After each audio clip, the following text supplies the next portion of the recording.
ആലപ്പുഴ ചേർത്തലയിലെ തിരോധാന കേസുകളിൽ ചുരുളഴിക്കാൻ ക്രൈംബ്രാഞ്ച്. നാളെ ലഭിക്കുന്ന DNA പരിശോധനാ ഫലം നിർണായകമാകും. ചോദ്യം ചെയ്യലിനോട് സഹകരിക്കാതെയും പരസ്പര വിരുദ്ധ മറുപടികൾ പറഞ്ഞും അന്വേഷണ സംഘത്തെ വട്ടം ചുറ്റിക്കുകയാണ് സെബാസ്റ്റ്യൻ.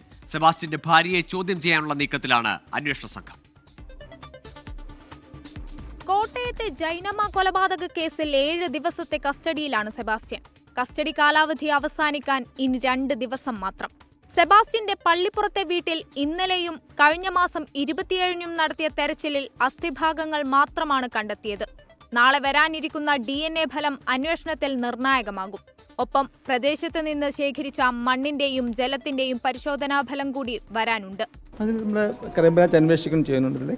ഇതിൽ ആവശ്യമുള്ള സയന്റിഫിക് എവിഡൻസ് എല്ലാം കളക്ട് ചെയ്തിട്ട് മുന്നോട്ട് പോകുന്നുണ്ട്. സമഗ്രമായിട്ട് നമ്മൾ നോക്കുന്നതാണ് അവിടത്തേക്ക് എല്ലാ അവിടുത്തെ മിസ്സിംഗ് കേസസ് അതിന്റെ ഭാഗമായിട്ട് നമ്മൾ എടുത്തിട്ട് അന്വേഷണം ചെയ്യുന്നതാണ്.